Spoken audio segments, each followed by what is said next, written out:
Então, hoje eu vou falar um pouquinho aqui sobre o capítulo 5 do Evangelho segundo o Espiritismo, a pedido do meu amigo Kleber, que disse que ele vai assistir depois da gravação. Então deixa eu arrumar meu cabelo aqui para poder, né? Para poder ficar mais bonito para assistir, né? Pela tela você não vai dar para assistir, né? Mais bonito. Eu já sou muito bonito, eu vou ficar um pouquinho mais.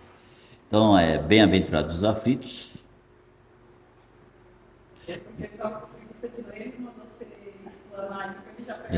Ele, ele escolheu, ele falou que tinha um que ele gostava muito, era o 5. Então é o 5. Vamos lá.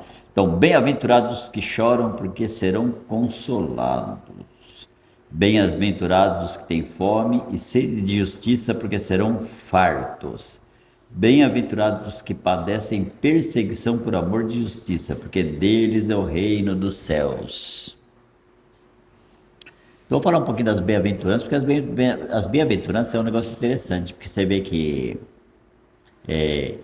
em algumas igrejas, por exemplo, nas igrejas evangélicas, eles evitam falar das bem-aventuranças, né? É difícil eles falarem. Estou achando que até na igreja católica, não sei se eles falam muito também, não. Porque as bem-aventuranças, se você não olhar com profundidade, você não consegue entender. Primeiro, que todas as bem-aventuranças trabalham em cima da lei de ação e reação. Então, quando fala assim, bem-aventurados os que choram porque serão consolados, não está falando de qualquer pessoa que chora. Está falando daquelas pessoas que choram por uma razão justa. Né? Não é qualquer choro, não é aquelas pessoas que têm aquele coitadismo, que fica, como eu sou um coitadinho, eu não tenho nada, eu não mereço. Não é esse. É aquelas pessoas que passam por adversidades, passam por dificuldades, mas elas buscam se fortalecer na oração, buscam se fortalecer no trabalho, na dedicação diária. Então, essas pessoas que estão sempre buscando uma solução na vida. Esses que choram por essa razão. Não é qualquer choro. Porque existe aqui uma questão de merecimento, é lei de ação e reação. Então, todas as bem-aventuranças trabalham em cima disso. Bem-aventurados os que têm fome e sede de justiça, porque serão fartos. Então, os que têm fome e sede de justiça, não é fome de comer, é fome no sentido de buscar a justiça, de buscar entender aquilo que é justo. Aquelas pessoas que buscam ser honestas, que buscam fazer o certo, né? Porque muitas vezes a gente, para facilitar a nossa vida, a gente acaba, né, escorregando um pouquinho, fazendo aquilo que não deve, né, escolhendo caminhos errados. A gente vê isso aí muito na política ali, muita gente se corrompe, né, para ganhar dinheiro, para levar vantagem, para ter poder, para ter influência. A pessoa ela acaba se corrompendo. E aí, né, minha filha? Quem busca a corrupção, infelizmente, chega lá no mundo espiritual com muita dificuldade, né? Eu vejo lá na internet, tem uns vídeos, né? Mas são muitos vídeos de psicografias de pessoas famosas que desencarnaram e mandaram a psicografia, né? E muitos deles políticos. E quando eles começam a narrar a chegada deles lá, né, que eles acabam indo pro Brown, né, porque tinham muitos inimigos, também começa por aí, né? Quem é corrupto tem muitos inimigos. Mas também consegue fazer muita coisa boa também, porque você mesmo na corrupção, né, você acaba, né, mesmo que seja por interesse de ganhar votos, por interesse de levar vantagem, você acaba fazendo algumas coisas boas também, né? E a vida é sempre uma balança, né? Porque às vezes a pessoa fala assim, mas eu fiz muitas coisas erradas, mas também temos que pesar que fazemos coisas certas também, né? Não é assim, faço só coisas erradas. Porque quando a gente pensa assim, faço coisas erradas, fica parecendo que a gente só faz coisas erradas. O irmão João, ele tem umas dívidazinhas para pagar também, né? Muitas, né? Tá vendo? Eu falei, tem umas aí, né? Então a gente fala assim que fez muitas coisas erradas, mas também fizemos coisas certas, né? Existe uma balança nas coisas, não é assim. Porque a gente fica carregando um peso assim como daquilo que fizemos errados, mas esquecemos que fizemos coisas boas. Se a gente pudesse ver o nosso passado, veríamos coisas ruins e veríamos coisas boas. Porque é assim que funciona, né? A gente tem um peso aí, né? Quer falar alguma coisa? Que eu tô sentindo aí que tá com vontade de.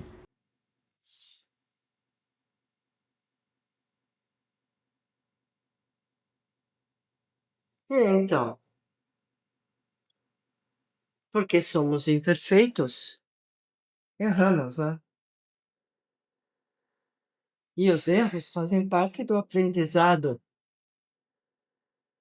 Então, aquele que não admite que é imperfeito e que comete erros, onde está a humildade, que nosso Senhor Jesus tanto nos ensinou. Mas vemos muitos por aí que se consideram acima de outros, perfeitos, julgam o erro do próximo, mas como diz o Evangelho, não veem o seu próprio cisco em olho, hein? Pois vou dizer, todos têm cisco nos olhos. Então, que cada um cuide do seu cisco, sem se incomodar com o cisco do outro, porque muitos ficam cuidando aí do que o outro faz, não faz, certo, errado, julga, critica, mas não tem a humildade de ver os seus próprios erros, os seus ciscos, e o quanto isso está como obstáculo em sua evolução. Então, quero vos dizer, acima de tudo, em vossa caminhada tenham a humildade. Ela é a luz que nos mostra tudo. E é isso. É isso aí. E você não vai usar nada disso para música.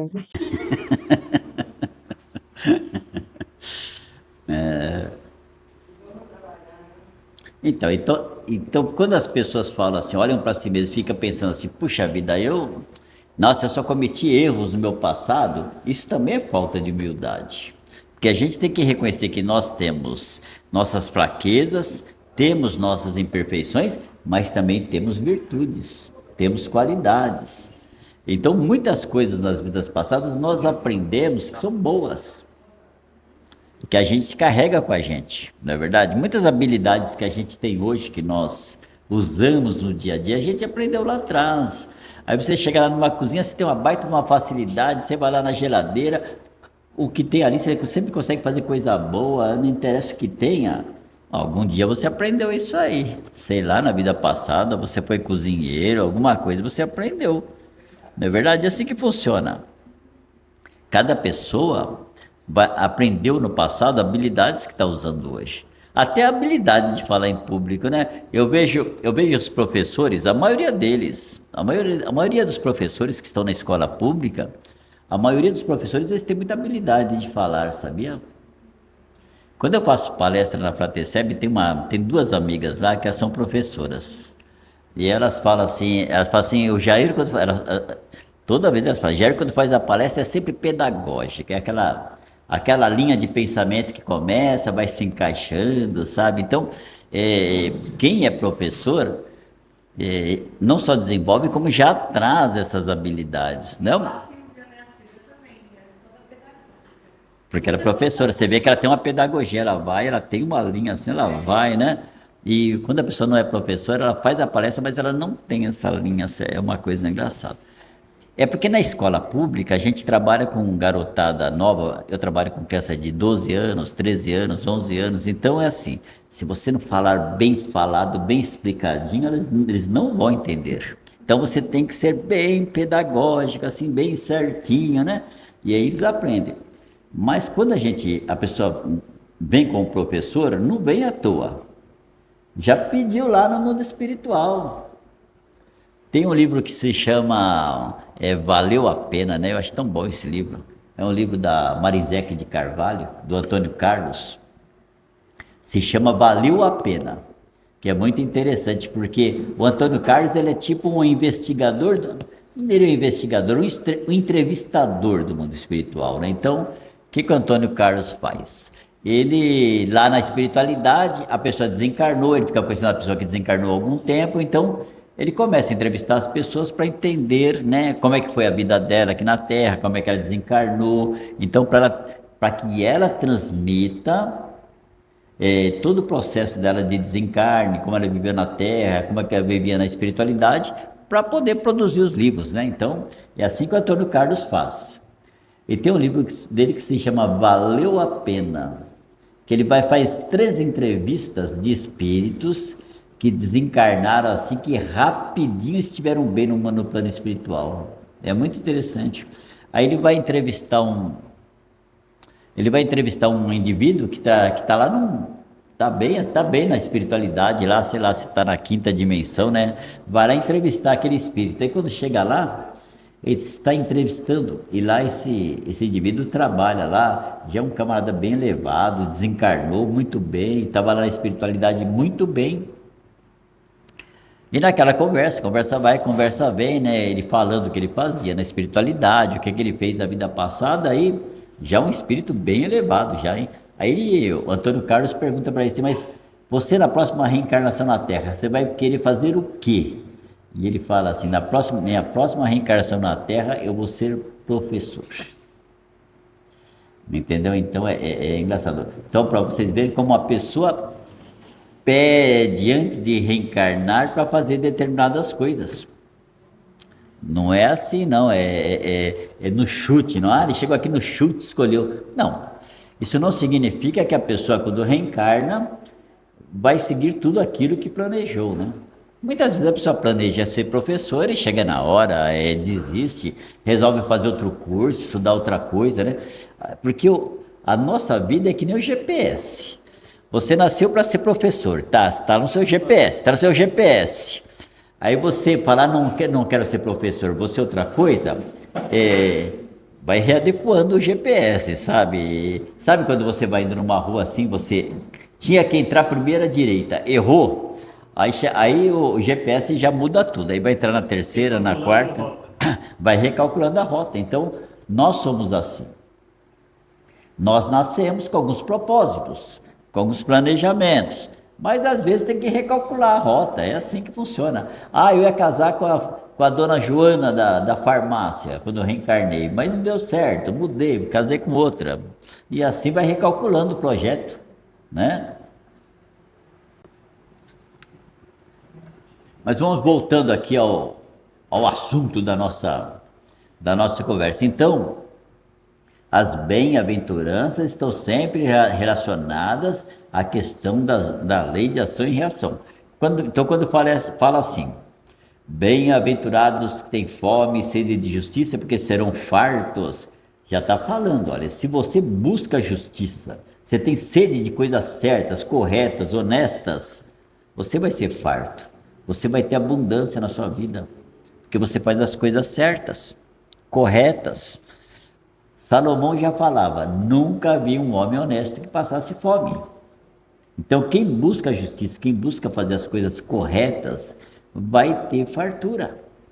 A vida para ele vai caminhar bem. Ah, mas não vai ficar bilionário, não vai ficar trilionário. Talvez não, porque também não é isso. É prosperidade.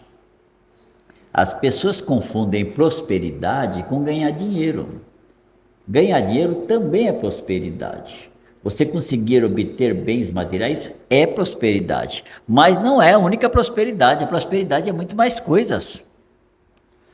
Se você casa, você vive uma vida feliz, uma vida harmoniosa, é prosperidade. Não importa quanto você ganha por mês. Se você é rico, se é pobre, não faz diferença.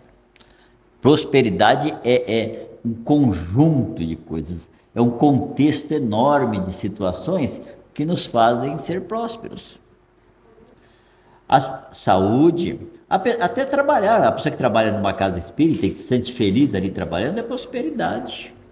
Qualquer religião que você trabalhe, você se sente bem lá, é prosperidade. A prosperidade são muitas coisas. A boa convivência com os amigos é prosperidade. Se a pessoa tem bons amigos. Que eu já vi um monte de gente falar assim para mim: "Ah, Jair, eu não tenho amigos não. Eu não tenho amigo nenhum". Eu falo: "Meu, que pobreza é essa? É muita pobreza você não ter um amigo". Que eu tenho, sei lá, 200, 500 mil, nem sei quantos eu tenho muitos amigos. E amigos que eu encontro assim, abraço, converso, eu brinco, a pessoa chega e diz assim: eu não tenho amigos. Nossa Senhora, eu falar para, né? Não é verdade? É muito difícil, é muita pobreza. Isso é falta de prosperidade. Não é verdade? Então, a pessoa próspera, ela vai conquistando muitos amigos. Né? Que nem vocês na imobiliária. Tem um monte de gente que trabalha, todo mundo vira amigo, é assim, é uma prosperidade aquilo ali. A prosperidade está no conjunto das situações. Então não é só porque se fosse só ganhar dinheiro que fosse prosperidade, todo mundo que era rico estaria maravilhosamente bem, não é verdade? Porque ganhar dinheiro não significa a prosperidade. É uma parte que pode tornar você uma pessoa mais próspera, mas não é a prosperidade total. A prosperidade é um conjunto. Então, se você consegue viver bem com os amigos, viver bem com a sua família, você tem lugares que você frequenta que te trazem um momento agradável, então você é uma pessoa próspera. Tudo pode nos trazer prosperidade, até ler bons livros, sentar na sua casa, ler bons livros, ouvir uma música agradável, legal, tudo é prosperidade. Porque tudo que te faz sentir bem e realizado é prosperidade. Então, quando eu falo assim, bem-aventurados os que têm fome e sede de justiça, porque serão fartos, significa que é o seguinte, que se você é honesto, você busca ser justo, fazer as coisas certas, você é farto. Farto é prosperidade. Bem-aventurados os que padecem perseguição por amor da justiça, porque deles é o reino dos céus. Então, está falando aqui, ó, bem-aventurados os que padecem perseguição por amor da justiça, porque deles é o reino dos céus. Aqui lembrando sempre, reino dos céus não é nem um espaço no universo, não tem nada disso, esquece isso. Porque quando a gente é pequeno, nós é garotinho, né? Fala do reino do céu, você pensa lá, fica imaginando lá, um monte de anjinho abanando lá, né? Debaixo de uma árvore, sentado numa poltrona reclinável, né? Nas nuvens, né? Na nuvenzinha lá, né? Voando lá com a asinha. Não, não é isso. Não é isso.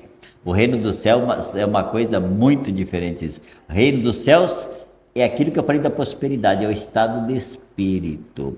É estar bem, estar se sentindo bem, estar se sentindo leve. Sabe o que é dormir com a consciência tranquila? Que você deita e dorme sua cabecinha lá, olha, assim, pensando assim, você chega à noite assim, faz igual o Santo Agostinho lá no vídeo lá que está assistindo ontem, né? Não sei se você assistiu, né? Mas é que nem o Santo Agostinho. Deita ali sua cabecinha na cama assim, com aquela certeza assim, olha, hoje eu fiz o melhor que eu poderia ter feito.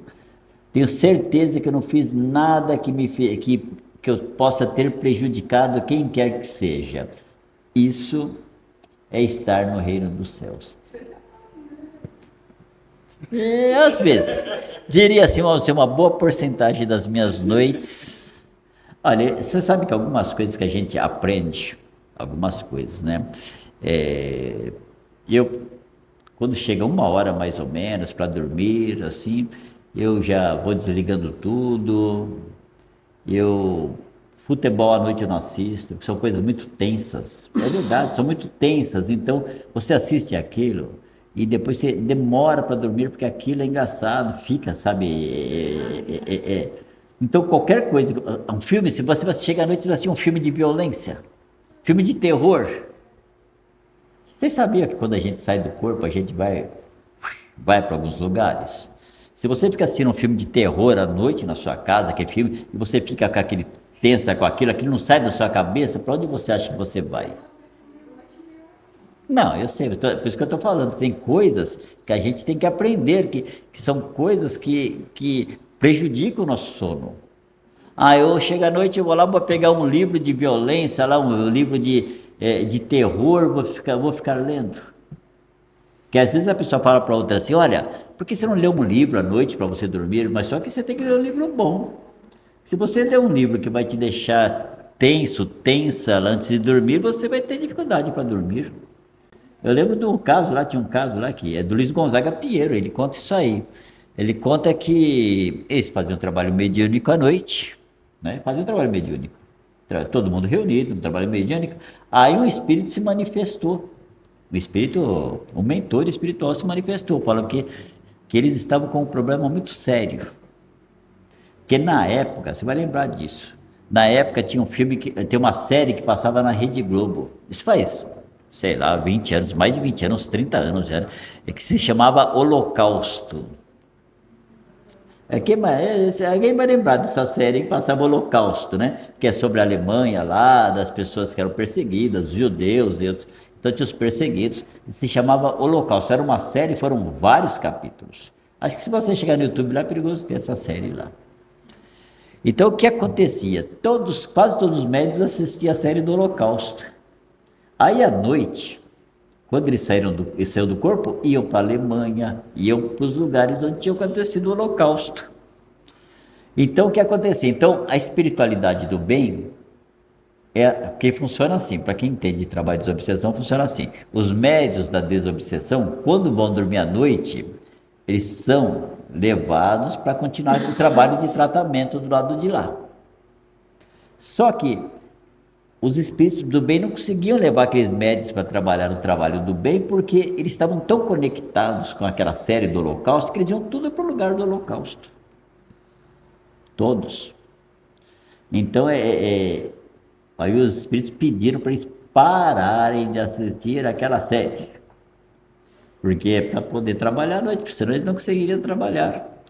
Vocês nem sabem, gente, esses lugares assim, tem gente que lá você vai na Itália tem o Coliseu, tá certo? Se você quiser, você pode visitar. Tem gente que não consegue entrar para visitar.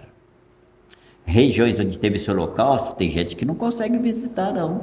Quem é médium, que tem um pouquinho de sensibilidade, chega na porta e desiste. Desiste. E eu tenho vontade de ver o Coliseu lá, porque acho que eu fiz parte daquilo, viu? Não sei se pro bem ou pro mal, mas eu estive lá. Eu sempre que quando assisto aquele filme Covardes, o antigo, o filme Covardes antigo lá, né? Que é um filme fantástico. Nossa, quando eu vejo aquele filme lá, eu fico muito envolvido. É uma coisa assim fantástica, sabia? Que mostra lá, né, os cristãos, né, sendo perseguidos no Coliseu, né? Não sei se eu estava dentro ou estava fora, né? Mas eu sinto que eu estava lá, né? Você estava assistindo ou você estava. É porque eu fui gladiador naquela época, sabia? Não sei se foi no mesmo momentozinho, um pouquinho antes, um pouquinho depois, porque o Coliseu continuou, né? Depois de Jesus, o Coliseu continuou existindo e acontecendo os fatos lá, né? Então pode não ser bem na época de Jesus, pode ter sido um pouco depois, né?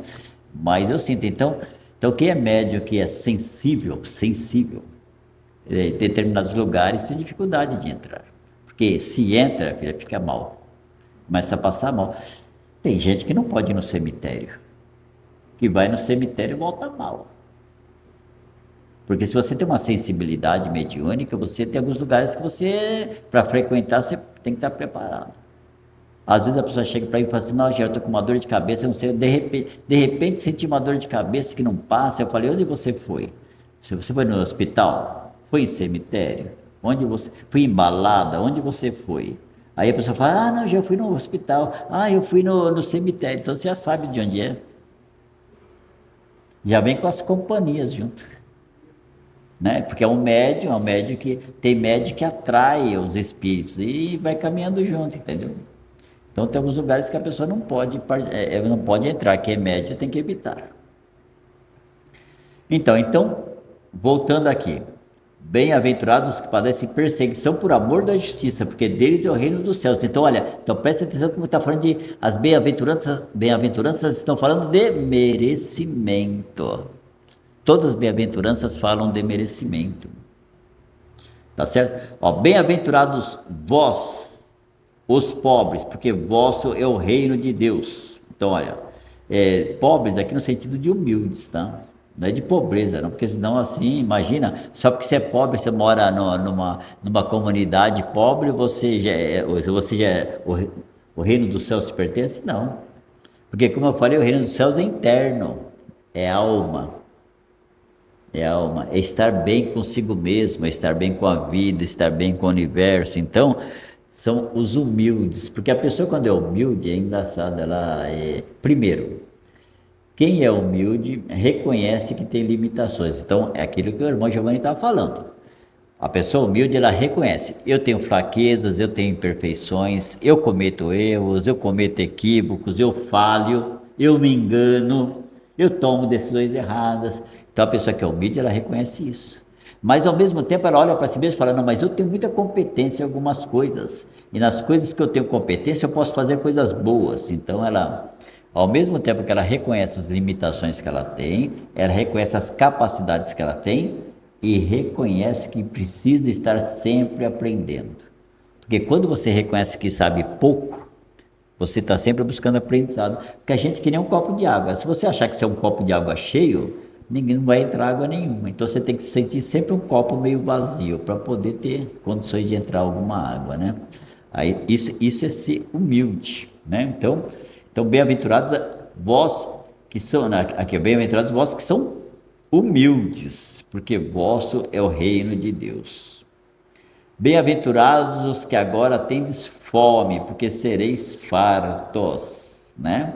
É a mesma coisa aqui bem-aventurados os que agora tendes fome, porque sereis fartos, isso não significa que porque você passa fome, que amanhã você vai ter muita comida para comer, né?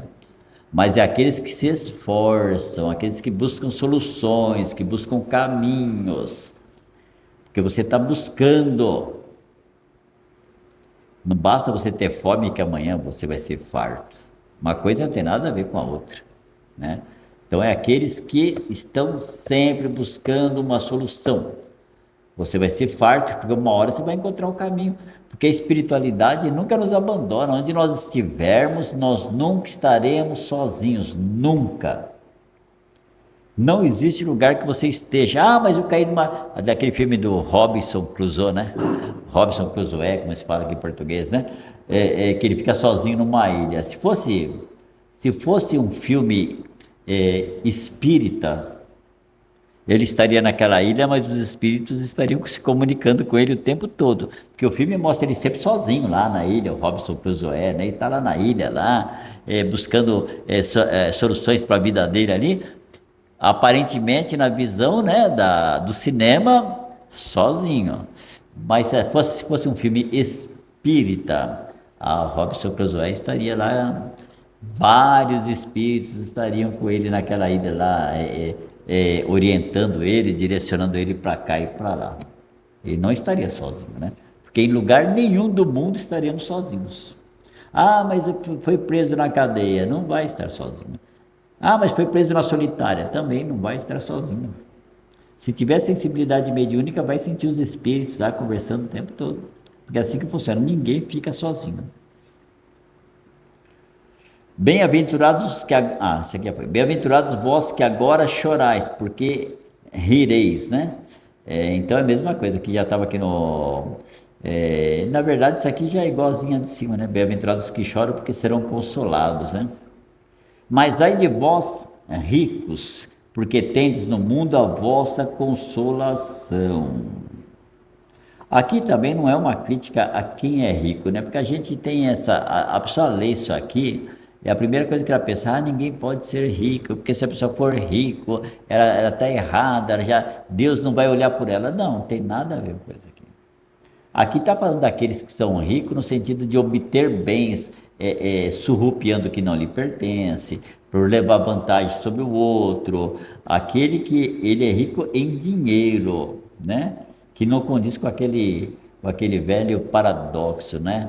Ele era tão pobre, tão pobre, tão pobre que só tinha dinheiro, né? Tem esse paradoxo, né? Que fala justamente isso, que o cara que tem muito dinheiro, mas ele não tem prosperidade de convivência pelo lado humano, ele é pobre, né? Ele vai ser uma pessoa muito pobre, né?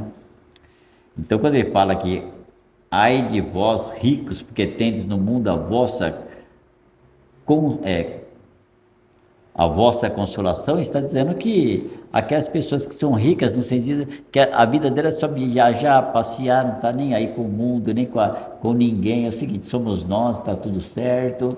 Então, aqueles que não vivem uma vida que auxilia os outros em alguma coisa, né?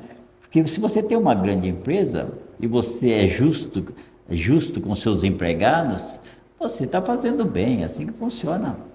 Se você ajuda as pessoas a crescerem, a se tornarem melhores, você está, né? Não importa, você está usando sua riqueza para o bem, mas está falando daqueles que só usam a riquezas por interesse próprio. Eu já vi pessoas que têm tanta coisa e poderiam fazer tantas coisas boas para os outros, mas não fazem. Não fazem, entendeu? Então ele busca só sabe, o prazer, né, de si mesmo, a diversão, a alegria, não está nem aí com os outros, né? E aí é diferente, né?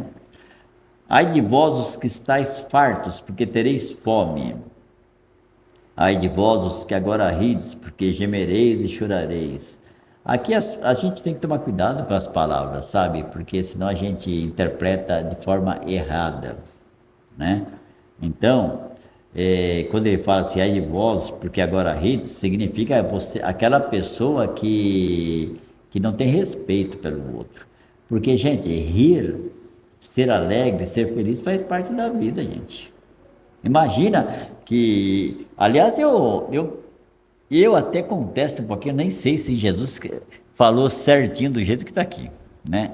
Porque, olha, porque ser feliz faz parte da vida. Imagina que você vai ser condenado porque você ri, porque você é feliz, porque você sorri. Aliás, quando você lê os textos do Emmanuel, o tempo fala todo da importância do sorriso, da alegria, da felicidade.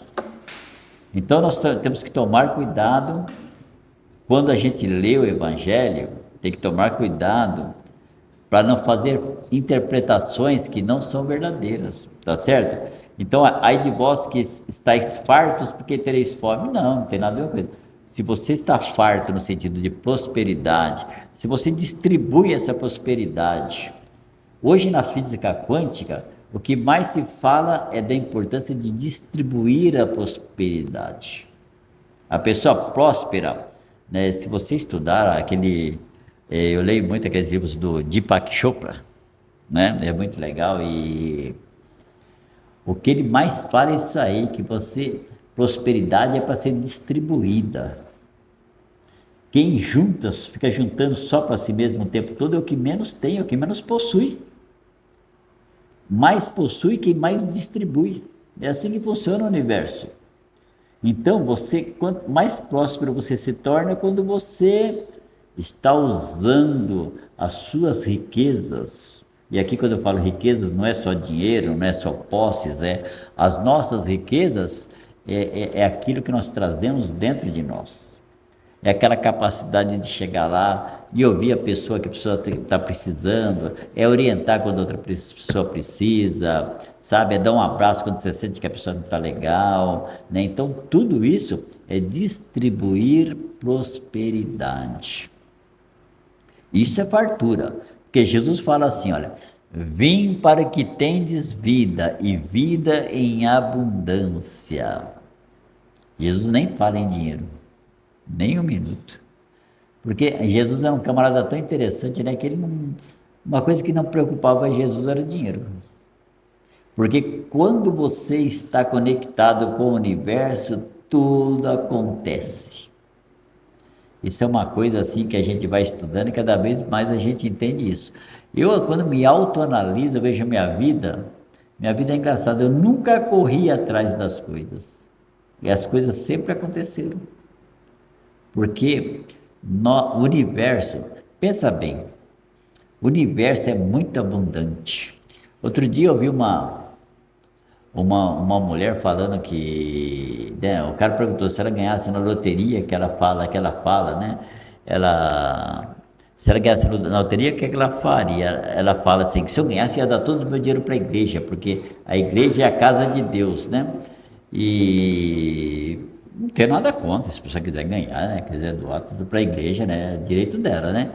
Mas é o pensamento que as pessoas têm limitado. Porque se eu chegasse para vocês e falar assim, olha, a casa espírita é a casa de Deus, no sentido de que Deus está aqui e lá fora ele não está, seria um pensamento muito pequeno. Aqui é uma casa de Deus, mas o universo todo é a casa de Deus. Imagina que Deus vai ficar morando numa casa espírita, ou morando numa igreja evangélica, ou morando numa igreja católica. Olha o tamanho do universo, você vê as belezas do universo? A Terra não tem nada perto do universo. Imagina que Deus vai se preocupar com um espaçozinho de uma casa espírita. As energias estão no universo, então as energias do bem podem estar em qualquer lugar. Eu lembro quando tem um livro que fala da Segunda Guerra Mundial, né? E é muito interessante que eles estão fazendo um trabalho na Segunda Guerra Mundial, a espiritualidade. Então eles estão viajando por cima da Europa, e aí eles veem na França, eles veem um foco de luz lá embaixo. Eles falam, mas o que será que esse foco de luz, né? Eles resolvem descer para olhar. Aí chega lá quando eles chegam lá embaixo, tinha um grupo de pessoas que estavam reunidas em círculo fazendo oração. Olha que coisa. Não estava em igreja, não estava em casa espírita, não estava em lugar nenhum desses, estava num lugar. Simplesmente ali se reuniram, né? Por quê? Porque o universo é muito rico, as energias estão em todos os lugares. Quando a gente fala de fazer o evangelho no lar, simplesmente estamos dizendo o seguinte, que a nossa casa pode ser um foco de luz. A espiritualidade, quando eles descem aqui na Terra, que eles estão em uma dimensão, a maioria dos espíritos mais elevados estão em uma dimensão um pouquinho mais alta. E quando eles resolvem visitar o planeta Terra, sabe como é que eles se restabelecem as energias? Nos lares das pessoas. Eles descem nos lares que tem, né, que as pessoas fazem evangelho no lar, são lares harmonizados. Porque não basta só fazer evangelho no lar, né? Você tem que alimentar a energia boa do seu lar. Essa é uma verdade. Então você tem que alimentar. O evangelho no lar você faz um dia na semana, mas os outros dias também você tem que evitar algumas coisas, né? Não vai ficar o dia inteiro falando do palavrão dentro de casa, brigando, discutindo, xingando, falando mal do vizinho. Também não adianta você fazer evangelho no lar para ficar o resto da semana inteira. Ah, fiz o evangelho no lar, está tudo certo, não precisa de mais nada. Vai ser igual antigamente. Muitas pessoas pensam assim, eu vou na igreja no domingo e está tudo certo, eu não preciso fazer nada na minha casa. E não resolvia nada. Você pode ir na igreja no final de semana, é ótimo, está tudo certo. Mas você tem que colocar em prática aquilo que você aprende. Então, para você ter um lar harmonizado, uma das etapas do evangelho no lar ajuda. Mas tem que estar alimentando, sabe? Você estar alimentando. Você vai alimentando o seu lar com coisas boas, com boas leituras, com bons filmes, com bons vídeos, com bons programas. E aí você vai tornando o seu lar um lar equilibrado. Aí você vai escolhendo aqueles espíritos que você quer que estejam no seu lar. Que eu falo sempre, seu lar sempre, nunca você vai estar sozinho ou sozinha. Seu lar sempre vai ter espíritos dentro do seu lar. Até quando você saiu todo mundo, não ficou ninguém em casa, está vazia a casa, tem espírito, vai ter espírito ali dentro. Vai ter. Agora, mas você pode determinar se são bons espíritos ou se são maus espíritos que estão dentro do seu lar. Aí você faz essa escolha, né? Não é verdade? Mas é que eu falo, é alimentar. O lar, ele vai sendo alimentado. Você vai alimentando o lar. Sempre com bons pensamentos, bons sentimentos. Não significa que em algum minutinho não possa ter uma dissidência, mas não pode ser uma coisa que permanece, entendeu? Porque o problema do mundo é quando as coisas permanecem. Então você teve uma briguinha com uma amiga. Poxa, você vai ficar. Essa briga não pode se tornar a vida inteira. Brigou, tudo bem, daqui a pouco pede desculpa, acertou, tá tudo bem, resolvido. Ah, briguei com meu irmão, ah, briguei com a minha irmã, briguei com meu tio, com a minha tia. Tudo tem que ser passageiro, não pode permanecer. Fica aquela coisa, ah, eu briguei com a minha irmã, nós estamos há 6 meses sem conversar. E pior que não é só que não conversar, né? Que fica uma desejando o mal da outra, né? E fica assim, né? Ah, aquela minha irmã não vale nada, não sei o que lá, e fica, né? Então a gente fica mentalizando aquilo. Toda vez que a gente ouve falar sobre aquela pessoa, a gente fica, né? Então a gente tem que alimentar o nosso lar com bons pensamentos, com bons sentimentos, com boas ações, todos os dias. Bons livros, boas músicas, bons filmes, né? Justiça das aflições. As compensações que Jesus promete aos aflitos da terra só podem realizar-se na vida futura. Tá certo? Sem a certeza do porvir, essas máximas seriam um contrassenso, ou mais ainda, seria um engodo. Mesmo com essa certeza, não, mesmo com essa certeza, compreende-se dificilmente a utilidade de sofrer para ser feliz. Se fala, né, que é para haver mais mérito. Mas então, se pergunta por que uns sofrem mais do que outros, porque uns nascem na miséria e outros na opulência, né? Então, assim, quando ele fala assim que a garantia de que vai se realizar no sentido de receber os méritos daquilo que se faz agora, isso certamente está no nosso futuro, né? Nas vivências futuras. Porque muitas vezes a gente está vivendo algumas situações que são consequências do nosso passado. Então a gente vai administrando essas situações, mas vai fazendo o que é certo, o que é correto, o que é melhor, e lá na frente a gente vai colher esses frutos. Então a gente tem que ter fé no futuro, tem que ter esperança, tem que ter confiança.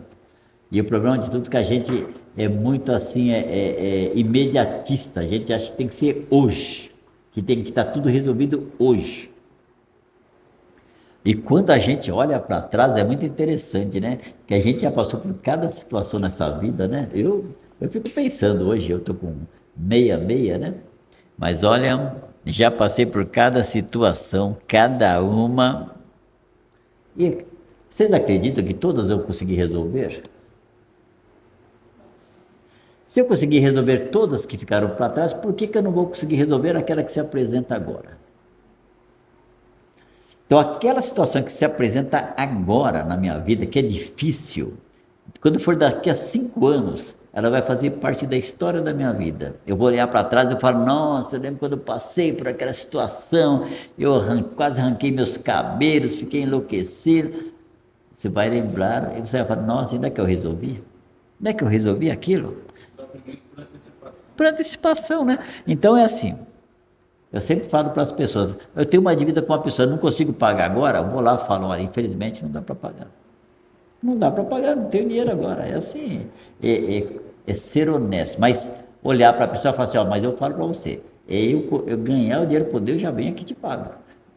Pelo menos apresentar uma justificativa, né, de que vai pagar. Porque às vezes fala assim, eu não pago de jeito nenhum. Aí você não, eu não posso pagar agora, mas eu me arranjar um caminho que eu ganhe um pouco de dinheiro, eu venho e te pago. É assim, né?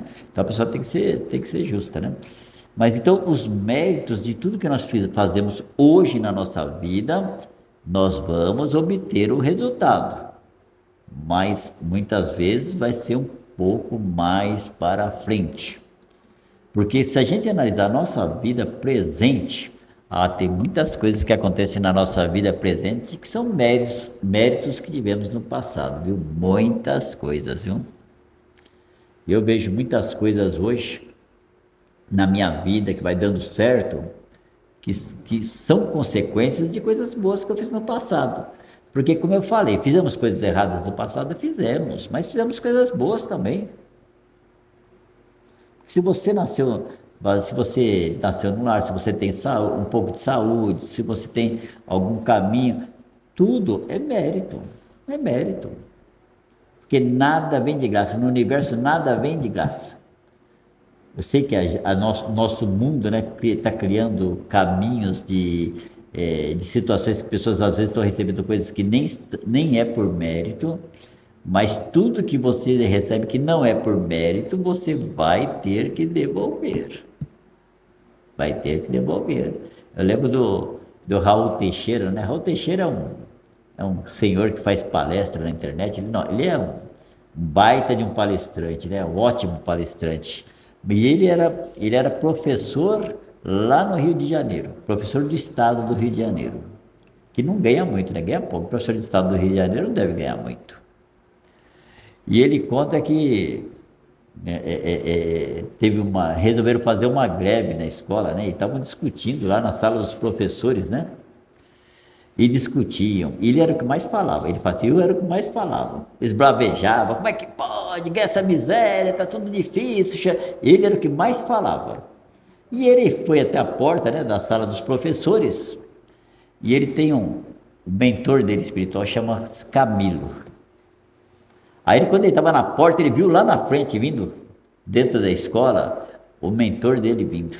Aí disse que assim, ele disse que fazia, aí eu fui baixando minha voz, eu não fui falando mais. Aí disse que o Camilo chegou no ouvido dele e falou assim, olha, vou falar uma coisa para você.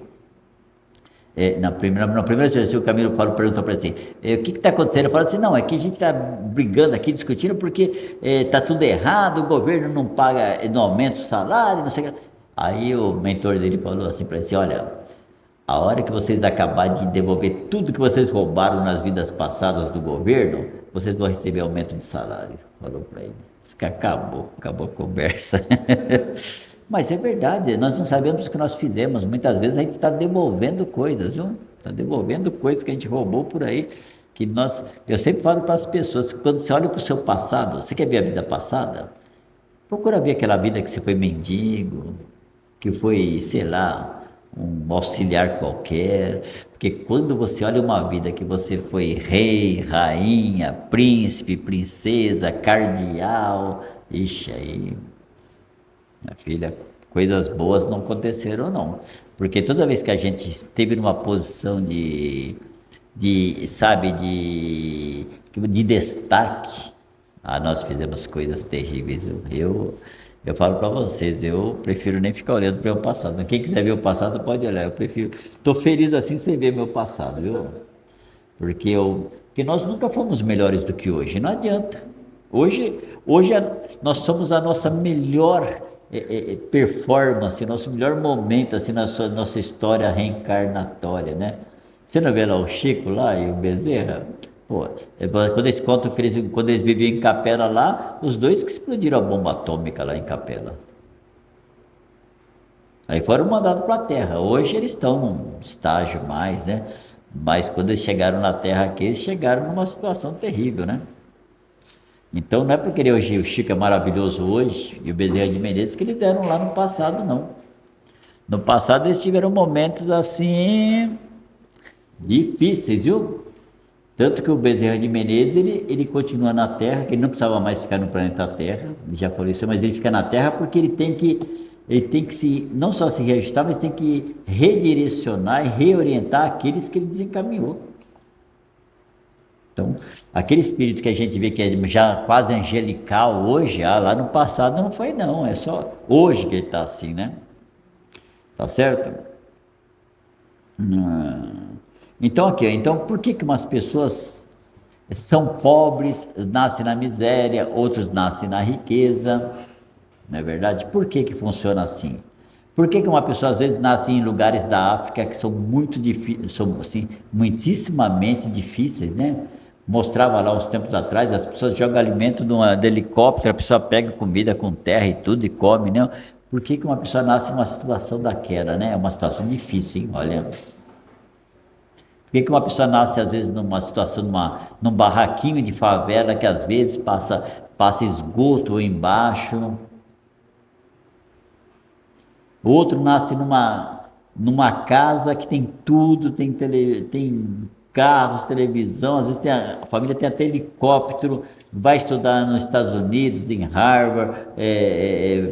Por que tem tanta diferença, né? Por que tem tanta diferença?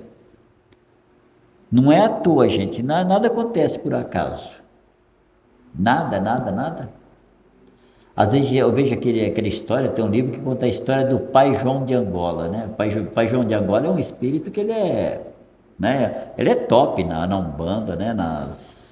Ele é um espírito assim bem evoluído, né? E ele evoluiu muito, ele fala que ele se apresenta como o Pai João de Angola, né? Que ele chama Preto Velho, né? Porque ele aprendeu muito vivendo como escravo no Brasil. Mas ele narrando a história dele, as duas encarnações anteriores dele, ele tinha sido um europeu. E ele tinha abusado dos escravos. Olha como é que é a coisa. Ele tinha sido europeu e ele abusava dos escravos lá na Europa. Aí, para compensar, né, as coisas que ele tinha feito que não deveria ter feito com os escravos, ele pede para nascer como escravo no Brasil.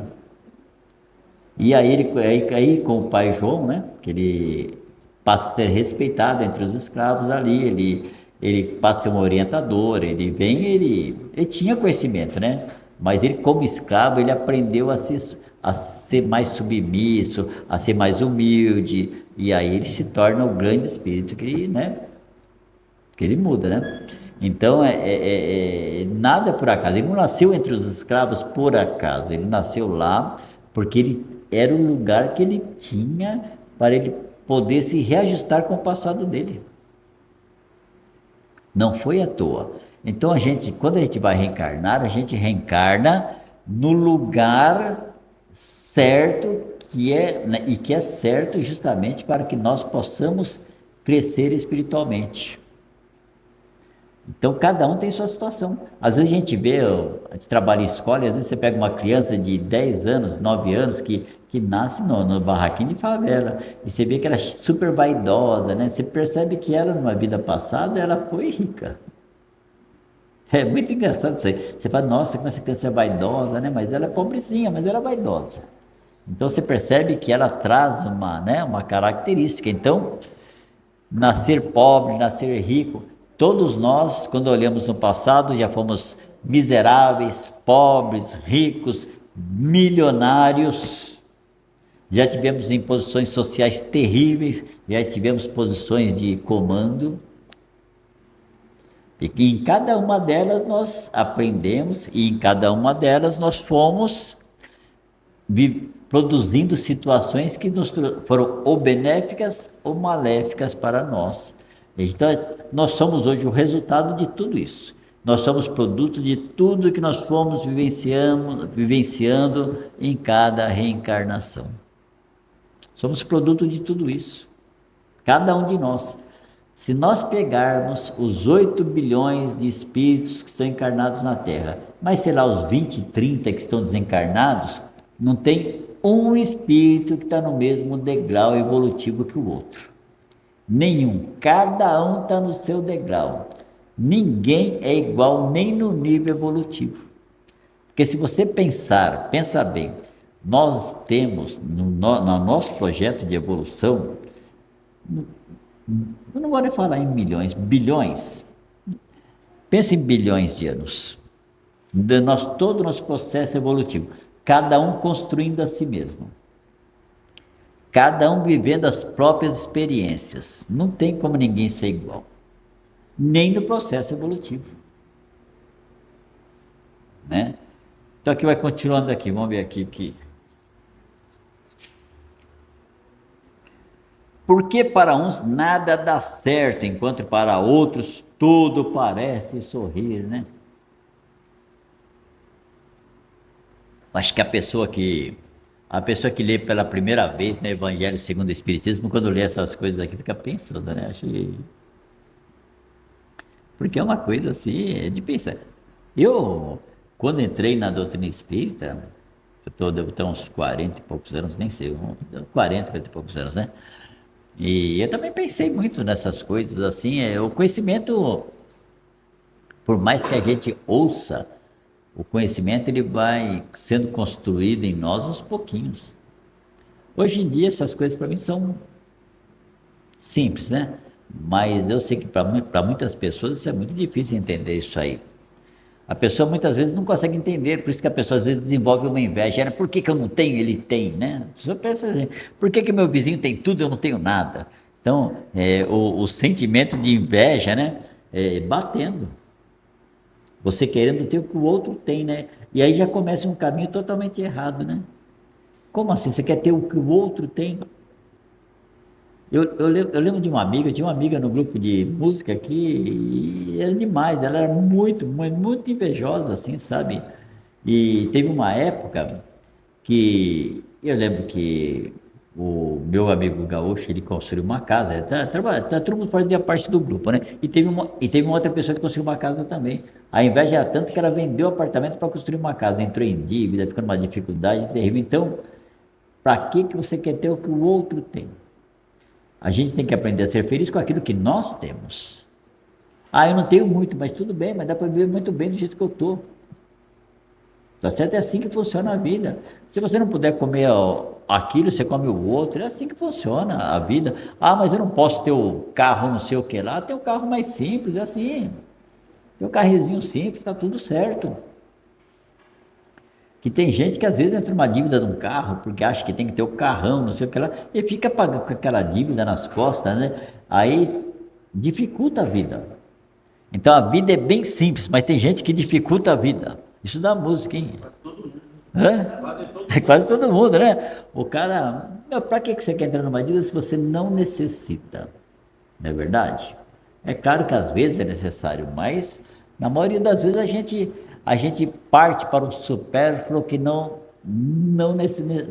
às vezes você tem um monte de sapatos, lá você quer comprar mais sapatos, mas você já tem um monte de sapatos, não usa nem aqueles sapatos que tem. É. Ah, mas eu gostei, eu tenho que levar, não sei, mas você tem 50 sapatos lá naquele armário. O mesmo de várias cores. Ainda tem isso aí, né?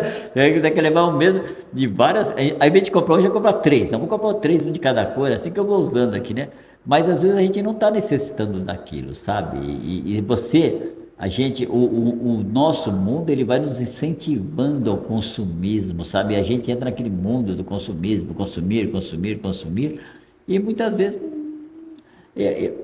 graças a Deus, eu não tenho muito olho grande, não. Eu saio assim, minha esposa fala, nossa, já você vai no shopping, você não olha uma loja. Pra mim, eu só tomar um cafezinho ali, pra mim tá bom.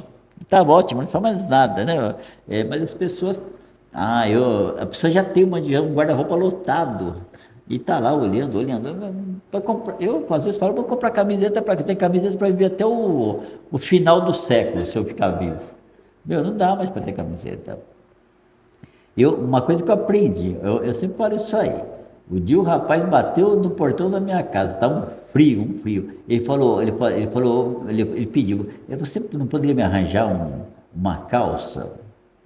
Eu não tenho muitas calças, ele era grande, nem serviria para ele, mas aquelas calças aí que estica, né? Eu tinha umas calças guardadas lá. Aí eu fui pegar a calça, nossa, que eu cheguei lá já estava amarelada as calças. Então, adianta você guardar uma coisa até ficar amarelada que não dá mais para usar?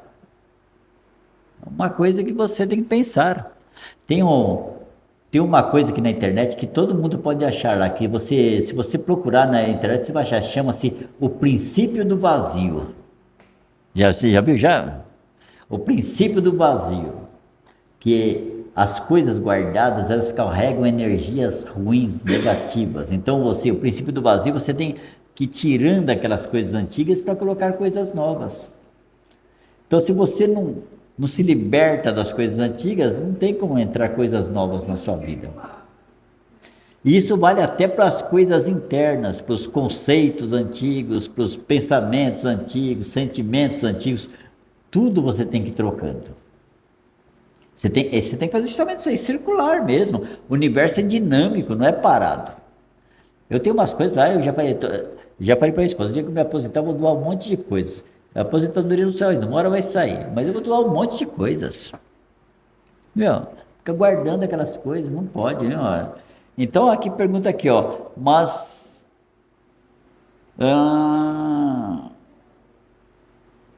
porque para uns tudo dá certo e para outros nada dá certo, né? Então a nossa energia, aquilo que eu falei, a nossa energia, ela tem que ser uma energia de, sabe, de prosperidade, de crescimento. Quem tem energia próspera sempre caminha e dá certo as coisas. Se você não tem uma energia, sabe, a nossa energia que determina as coisas darem mais certo ou mais errado. Nós muitas vezes ficamos assim, na minha vida não dá nada certo, não sei o que lá, na vida do outro dá certo. Então a gente cria pensamentos que limitam a nossa capacidade, que são as crenças limitantes que tanto se falam, né? Ah, comigo não dá certo, não adianta. Eu não adianta, eu não consigo ganhar dinheiro. Os outros ganham dinheiro, eu não consigo. Para mim não dá nada certo. Eu não consigo emprego bom. Então você vai limitando. O universo é assim. Jesus falava assim, que é dando que se recebe. Então, quando você manda pensamentos para o universo, que são pensamentos de crescimento, pensamentos de confiança, de fé, as coisas dão certo. Por isso que Jesus fala assim: se tiveres fé do tamanho de um grão de mostarda, você pede para esse monte, sai daqui, venha para cá, o monte vai, vem de lá para cá, o monte vai. Quando Jesus fala isso aí, olha, se tiveres fé do tamanho de um grão de mostarda, ele está dizendo o seguinte: se você é uma pessoa que tem fé e confia, vai dar tudo certo na sua vida. É simples assim. Ele não está falando de mover monte, ninguém vai pegar uma montanha e vai mudar para lá. Ele não está falando disso. Ele está falando daquela força interior de quem tem certeza que tudo vai dar certo. Mesmo nos momentos difíceis, tudo vai dar certo. Né? Tudo vai dar certo. Eu lembro. Faz a sua parte, mas tenha fé. Tenha fé. Eu lembro de um senhor que vinha aqui, que isso faz tempo já. Ele vinha aqui, ele começou a vir na psicografia. Depois ele começou a vir na terça, ele veio bastante tempo na terça-feira. E ele teve um problema sério, porque ele tinha um único filho. O filho dele parece que tinha 37 anos e era caminhoneiro.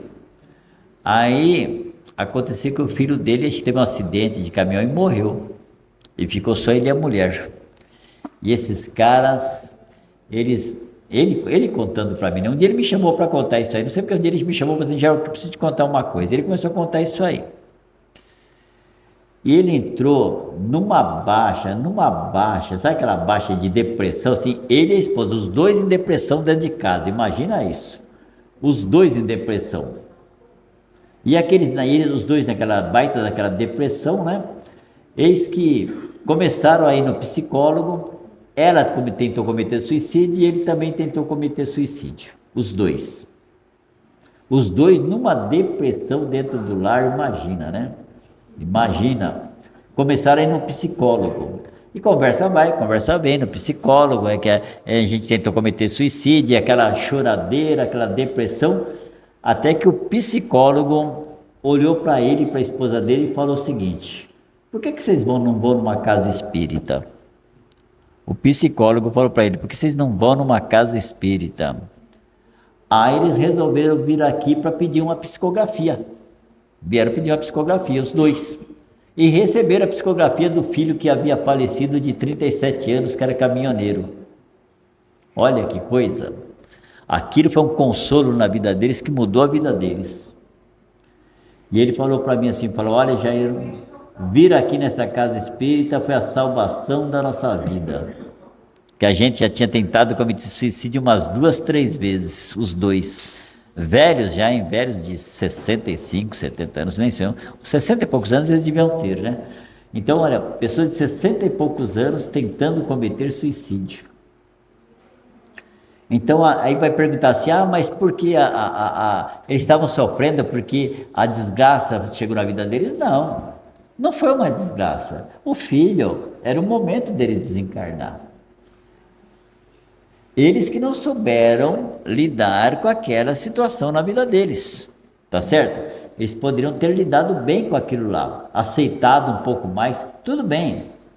A pessoa ter uma perda de um ente querido, chorar, faz parte, né? Extravasar um pouquinho aquele momento de dor, de depressão, faz parte. Mas eles pelo egoísmo deles também, né? Eles não aceitavam aquilo, né?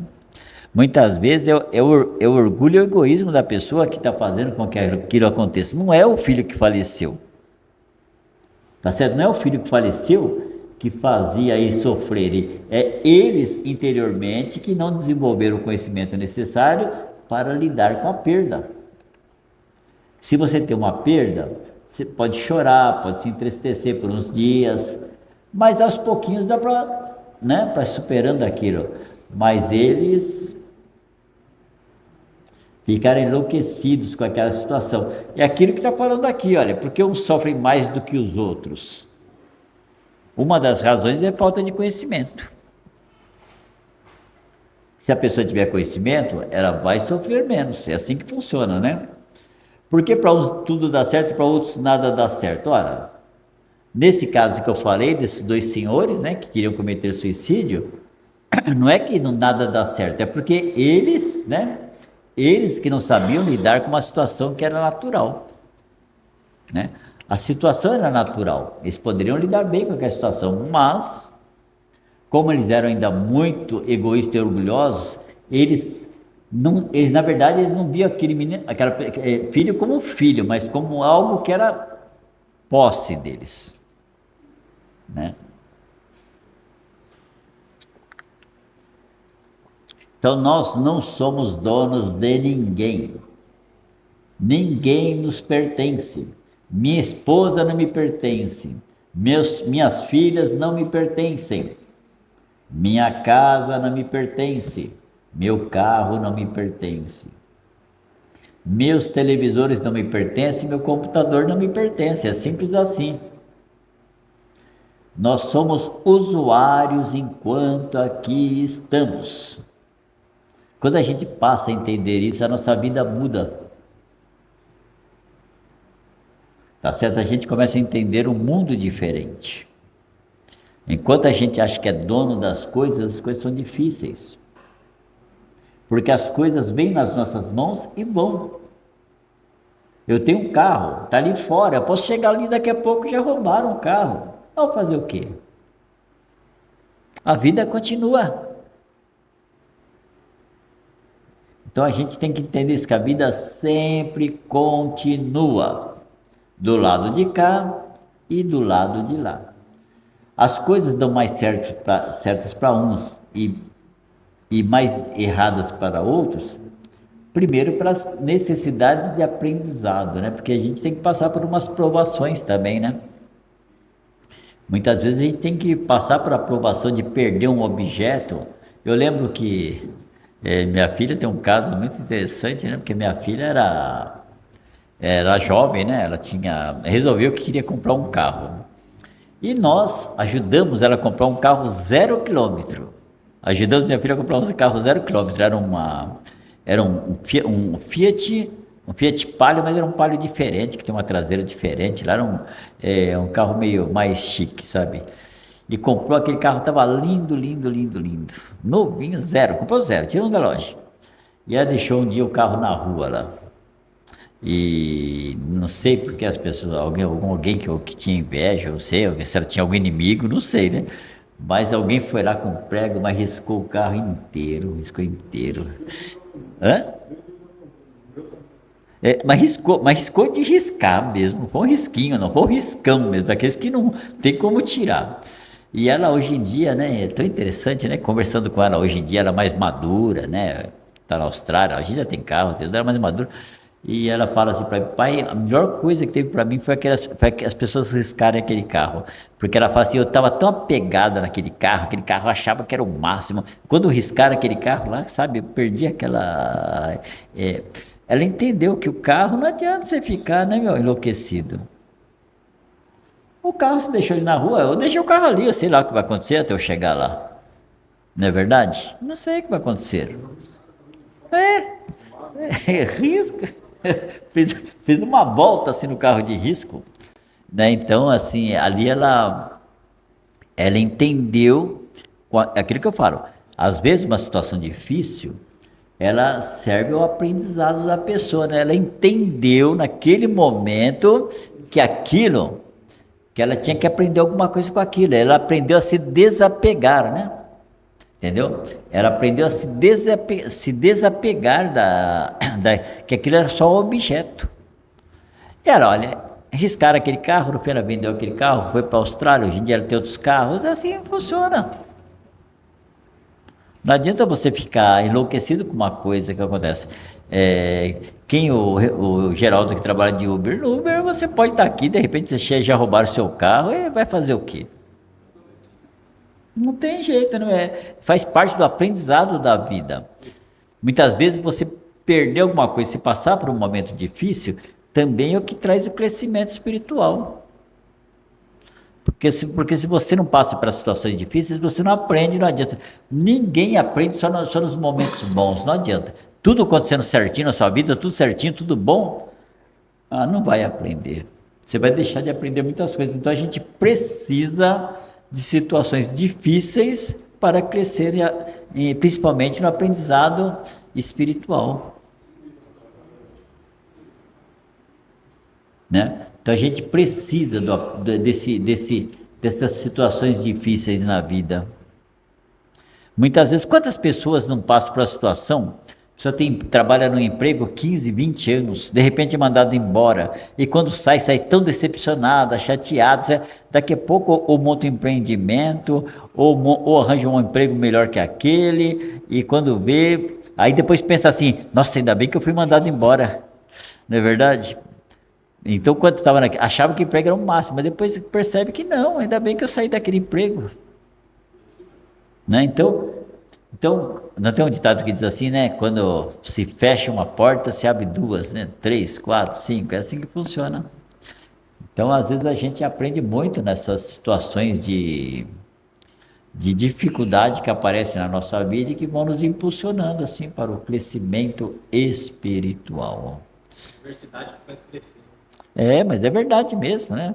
Não é assim, quando você mexe com computação, você precisa fazer um vídeo, eu nunca fiz um vídeo desse tipo, como é que eu vou fazer? Aí você, de repente, você começa a mexer e você encontra um programa lá na internet que você nem sabia que existia, né, meu? Você fala, nossa, esse programa aí resolve todos os meus problemas. Mas é verdade, isso aí, Eu não vi o vídeo lá que você montou hoje, falei, nossa, tem umas coisinhas diferentes aqui, né? Não, o que eu faço também fica bom, mas de repente tem uma coisinha diferente, né? Tudo bem que tem um programa lá que tem que pagar, né? Mas tudo bem, né? Fazer o quê, né? Não tem jeito, né? Quando você quer ter uma qualidade, você acaba tendo que pagar. É lei da vida, a gente está num mundo que o dinheiro movimenta a maioria das coisas, né? Então você tem que ter lá um programinha, tem que ter, e faz parte, cara. Como é que você vai fazer as coisas? Então é assim, todo problema tem solução. Essa é a realidade da vida. Todos os problemas têm solução, né? É que nem o livro da Patrícia lá, né? Do Violetas na Janela, né? No livro da Patrícia, quando a Patrícia estava encarnada, a avó estava doente, bem doente. Então elas faziam oração para ela, né, para que Jesus cuidasse dela, que ela sarasse. Aí né, a avó desencarna, né? Fica doente, desencarna. Aí a mãe dela falou, não, vocês não falaram que era para Jesus cuidar dela, que era para sarar? Não sarou aqui, vai sarar no mundo espiritual, né? Tá tudo certo. Na verdade não teve nada de errado, né? Só estava o foco, a maneira de que elas faziam oração é que elas não entendiam que... A gente é tão apegado no material, acha que, né, resume tudo ao material. Então você chega para uma pessoa, se tem uma pessoa idosa na sua casa, está muito doente, que oração você tem que fazer para ela? A oração que você tem que fazer assim, Jesus, que possa acontecer o melhor na vida dela. Se vai ser desencarnar e continuar na espiritualidade, não importa, né? Mas tudo tudo dá certo do jeito que é certo. Não é do jeito que nós queremos que seja certo, né? Porque muitas vezes a gente quer que seja certo do nosso jeito, mas não é do nosso jeito. O universo, você tá num mundo encarnado, só no Brasil nós temos uns 215 milhões de pessoas, cada uma de um jeito. Então é assim, então você tem que conviver numa situação, num contexto em que você pensa de uma forma, os outros pensam de outra, você age de uma forma, os outros agem de outra. Então você vai ter que encaixar, né? Você tem que conseguir encaixar, se encaixar dentro de tudo isso, viver bem, ter sua prosperidade, caminhar bem, estar tudo certo, entendendo que cada um vai ser do seu jeito. Eu trabalho lá, sei lá, tem muitos professores lá, hein? Só de manhã, se não tiver uns 25, né? São muitos professores. E cada professor é de um jeito, não adianta. Não adianta ficar reclamando, mas aquele professor, mas aquele, não adianta, né? Ele não vai mudar por causa de mim. Não vai mudar. Então a gente tem que entender isso aí, que todo mundo é diferente e as peças vão ter que se encaixar. Você mora numa família, seus parentes não são igual a você, não pensa igual. Cada parente tem um jeito. Não adianta colocar a vassoura de ponta cabeça atrás da porta para que ele não volte. Você tem que entender que o dia que ele voltar, vai ter que se entender. Não é verdade? Jogar sal, né? Jogar sal atrás da porta, né? Virar a vassoura de ponta cabeça, né? Mas tem isso mesmo, sabia? Você pensa que é mentira? Tem gente que joga sal atrás da porta, vassoura de ponta cabeça, para a pessoa não voltar, né? Mas são assim aquelas. Não vou dizer que tem umas amizades que são tóxicas, tem uns parentes que são tóxicos. Mas não dá pra gente fugir, né, dos relacionamentos, por mais que a gente queira, né, os relacionamentos, eles fazem parte da nossa vida. Se a gente nasceu junto com esses, é porque alguma razão tem. Alguma razão tem para estar convivendo junto aí, ó. Por que que eu convivo com o Geraldo? Tem alguma razão aí, né? Com o doutor Geraldo, com o André, com o Geraldo, com a Ana. Até casa espírita é muito engraçado, porque até casa espírita a gente se encaixa na casa espírita que a gente tem aquela sintonia com aquele grupo. Se você pegar ali, já convivi com todo mundo aí, com a irmã Angélica, com o irmão Giovanni, todos já foram meus amigos em vidas passadas. Aliás, nem amigos, né? O irmão Giovanni foi familiar meu, né? Ele disse que foi meu pai, né? Mas pode ser que ele foi meu pai também, pode ser que eu já tenha sido pai dele também, irmão, tio, avô. Porque faz parte, né, dessa caminhada aí, né, coletiva. Acho que aqui estou fechando, né?